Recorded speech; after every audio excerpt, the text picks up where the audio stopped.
And I do believe that we have rotten politics, and I'm not using that as an exaggeration. Hey everyone and welcome. In this video I want to bring to you an interview on Sky News. Notice how I said Sky News and not my normal Sly News? That's because this interview was on the only good Sky programme they've ever made, and that's Sky News Australia. We all know this channel is so far removed from our biased media swamp feeders that it shouldn't have the same name. Well, this interview was with a Dr. Ian Norton. This isn't a nobody doctor, everyone. It's not just a TV doctor or anything like that. He was the former head of the World Health Organization emergency medical team. So he obviously is an actual credible source. So you wouldn't hear this on our media, would you? Let's watch this, shall we? Dr. Norton, appreciate your time. What is your reaction to the UK moving to get this vaccine to its people so quickly? Well, I think they're in different conditions than we are here in Australia. So it's under pandemic conditions, emergency measures, but I am still concerned that it's very, very fast. And certainly I'm looking to see what evidence they've gone through, or they've just taken the evidence directly from the manufacturer. And the Australian government has responded and said that their timeline for a vaccine rollout subject to approval still remains next year. So do you think that that is still the right strategy? I definitely do. I think, first of all, there's the logistic chain.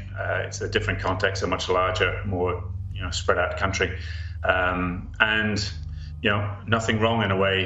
We are in a different position in the pandemic than the UK or the US are, and therefore for us to wait a while to see the results from those countries that emerges, and even for the phase 3 trials that are still going on, despite this new discussion, there are still elements of the phase 3 trial that is still ongoing. We need to watch the safety, but also the longer term effects and the longer term efficacy of the vaccine. There you go. This is an interesting interview, isn't it?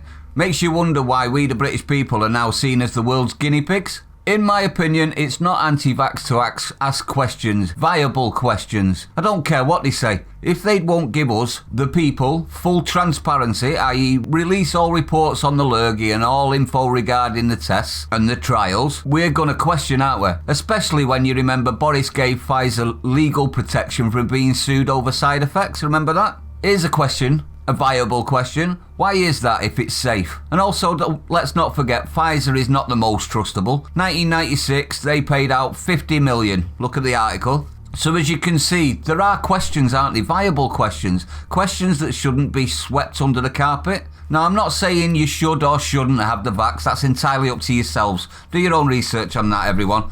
What I am saying is I have serious questions that, in my honest opinion, need addressing, and screaming anti-jabbers at everyone makes me just want to know more. Boris, if you're listening, if you want the people to be confident in this endeavour, we shall call it, you have to be transparent with it. No more lies, no more fluffing it up with nice little catchphrases, none of that. We want the facts, we want all of the information so we can have an informed decision. If it is as good as you say, we'll all decide to have it, won't we?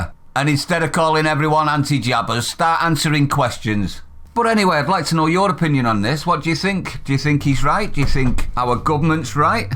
I think if scientists are starting to say that we're rushing it, I think we're probably rushing it, to be honest. I don't like the idea of being in a goldfish bowl so that everyone can watch what happens to us to decide whether they take it or not themselves. That doesn't sound like a viable thing to me. But what say you? Let me know in the comments, everyone. If you're new, don't forget to hit the like, comment, subscribe, hit the bell icon, share it out. I need you to share it out, everyone. Stay safe. See you on the next one.